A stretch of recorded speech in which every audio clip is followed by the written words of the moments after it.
Bienvenidos y bienvenidas a la hora que lo vean. Soy Jacqueline, la directora de Sanando y Generando Conciencia Institute.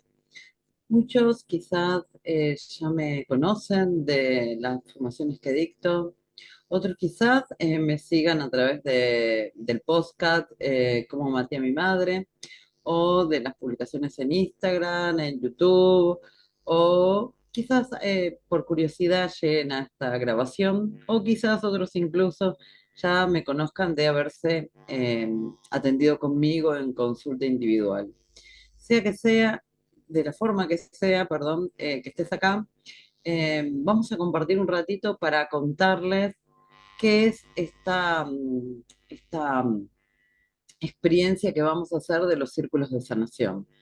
Los círculos de sanación es un modelo de terapia grupal, moderno, con una mirada más contemporánea y que están basados en las experiencias de indagación compasiva, donde justamente a través de estos encuentros se posibilita no solamente acceder a determinadas experiencias que forman parte de nuestra, nuestro recorrido, nuestra historia personal, sino también de aportar una mirada completamente diferente, novedosa, y muchísimo más amorosa para con todo aquello que tuvo que ver con nuestra experiencia.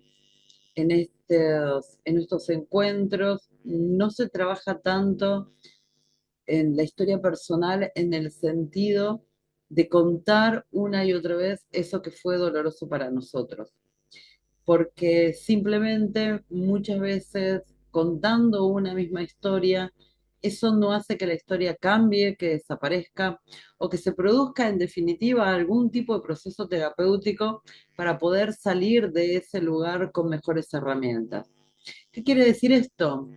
Todos sabemos que a veces contamos determinadas experiencias, determinadas situaciones, y eso no hace que nada cambie. Muchas veces, por el contrario, ir una y otra vez a indagar sobre esas historias hacen que esa herida que continúa abierta no pueda cicatrizar nunca. La evidencia más actual lo que nos está diciendo también es que a veces hay determinadas heridas que han empezado a cerrarse y sin embargo con esta tendencia de profundizar y de escarbar sobre esa herida de vuelta puede volver a abrirse.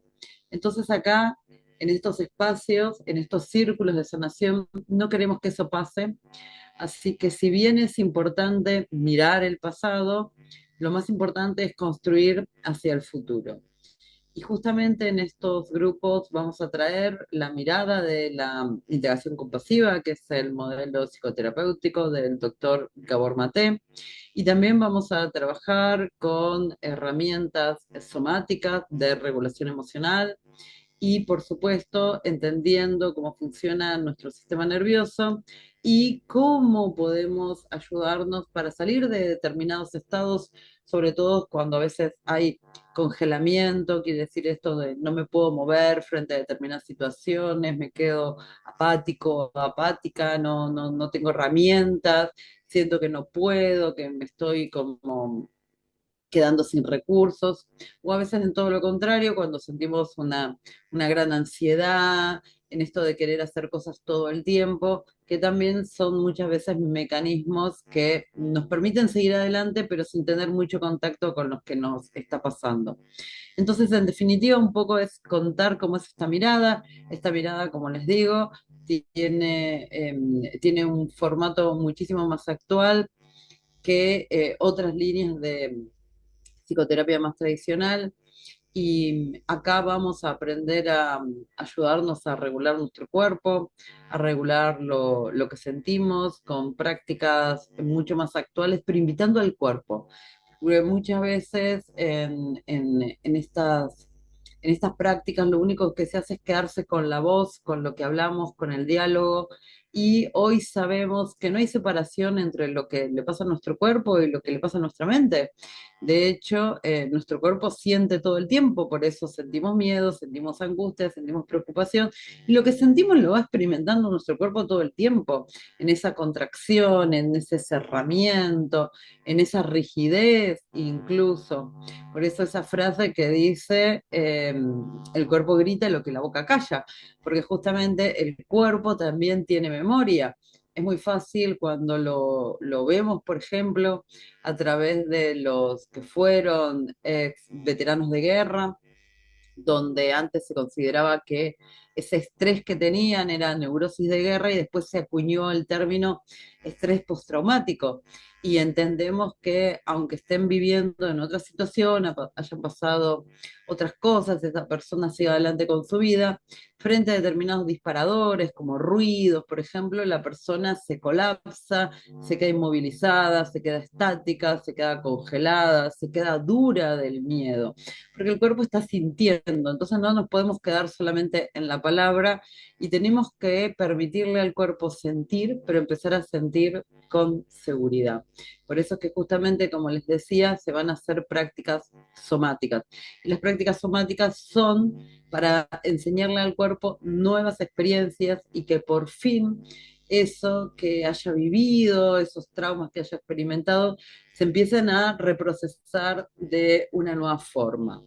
Para esto también es importante entender que este enfoque está informado en trauma. Informado en trauma quiere decir que sabemos no solamente cómo el trauma funciona, sino también sabemos cómo funciona a nivel neurobiológico. El trauma no es solamente el hecho que pasó. El hecho que pasó es la experiencia traumática. El trauma sigue siendo todo aquello que está dentro nuestro y nos impide avanzar hacia ese bienestar, hacia esa vida, hacia esos sueños o hacia eso que queremos lograr para nosotros.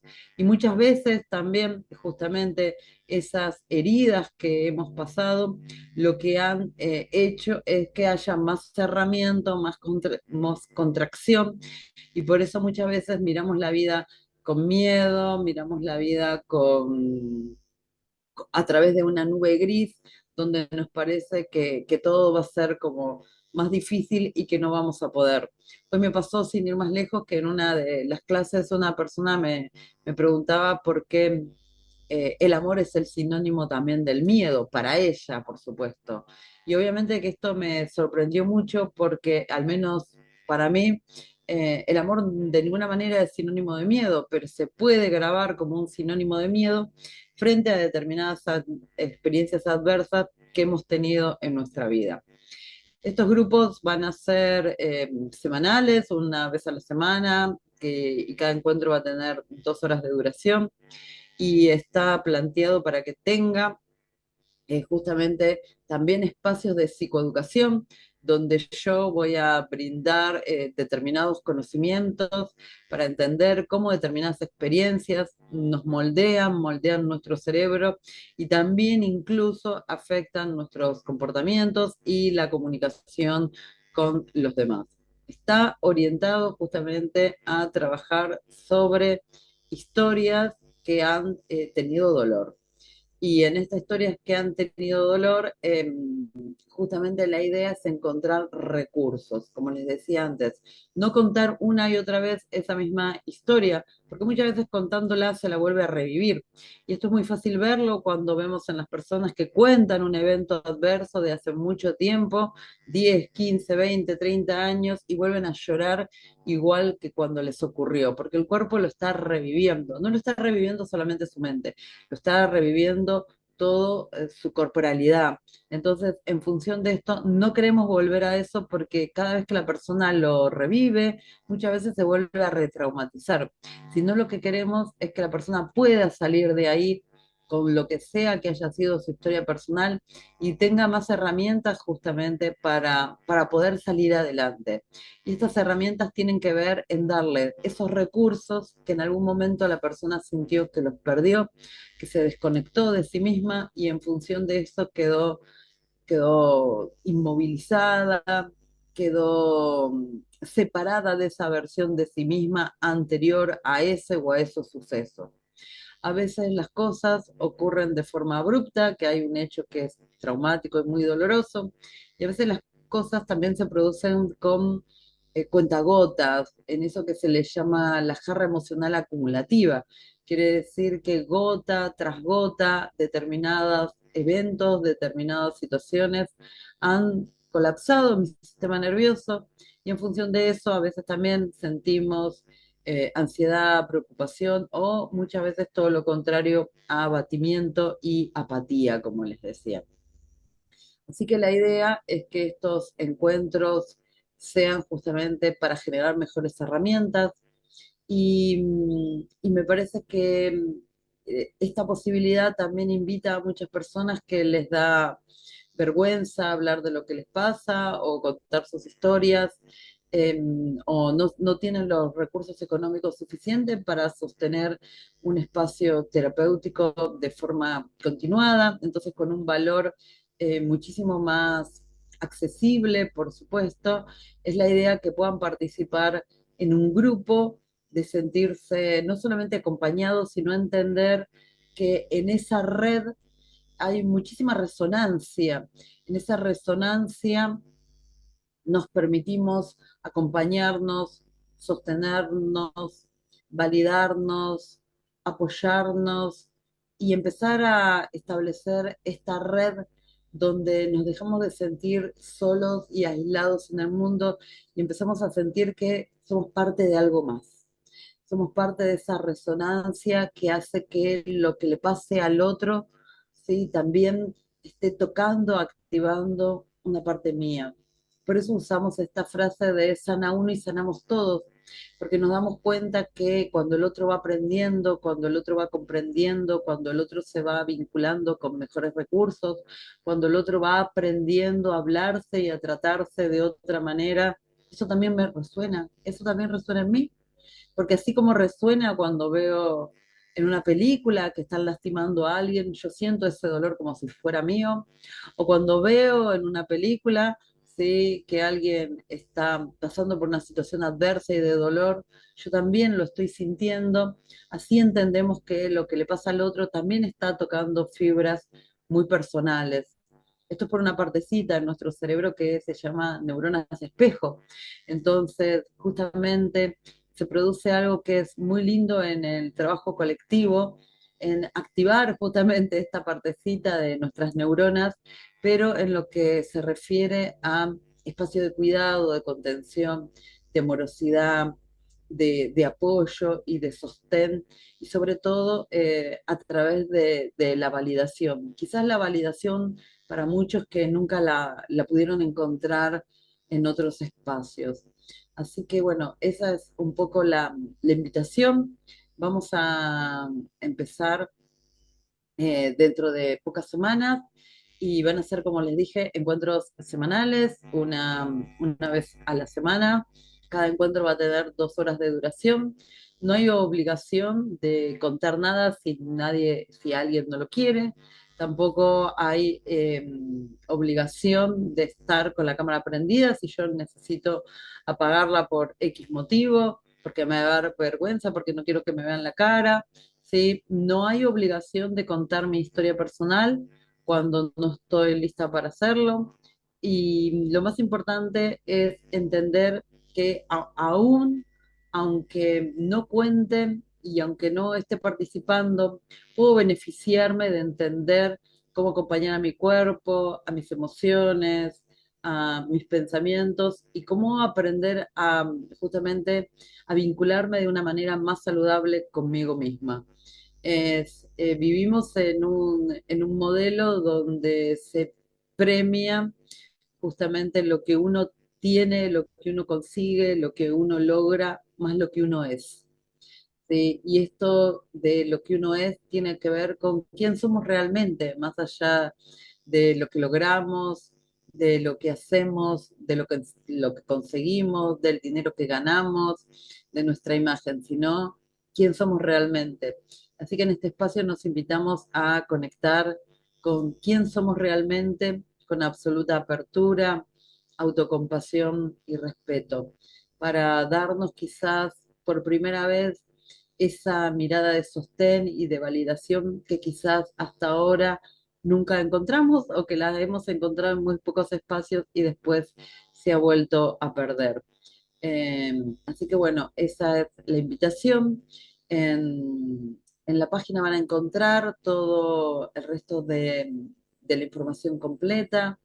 Van a encontrar también quién soy, aunque insisto, ya muchos me conocen. Soy terapeuta informada en trauma. Actualmente estoy cursando una formación clínica en trauma y adicciones. Tengo posgrado en sistema nervioso. Actualmente estoy haciendo una formación en psiconeuroinmunología clínica. Y también tengo formación en el modelo CI, que es indagación compasiva, del doctor Gabor Maté, como les decía, entre otras formaciones que me han llevado a llegar hasta acá y sentir que es el momento de compartir quizás parte de lo que yo eh, he atravesado y he realizado en mi propia vida, en mi propia experiencia y obviamente en mi experiencia personal de abuso emocional narcisista, de trauma vincular y de cómo, bueno, todas estas cuestiones de lo que fui aprendiendo y de lo que me fueron sucediendo me fueron llevando a ser la persona que hoy soy. Porque nadie que se dedica a esto, obviamente, está exento de haber pasado trauma en su vida. Así que justamente estoy desde este lugar, no solamente porque tengo la convicción y la capacidad, sino también tengo la experiencia de haberlo vivenciado justamente en carne propia. Así que espero que nos encontremos en estos hermosos círculos de sanación. Cualquier duda no tienen más que escribirme. Como les dije, abajo está toda la información y si necesitan algún dato más, no tienen más que contactarse a través del WhatsApp que figura ahí abajo o de mis redes para que pueda ayudarlos con las dudas que tengan. Gracias, gracias, gracias. Y como siempre digo, no se olviden que sanar es un deporte de valientes.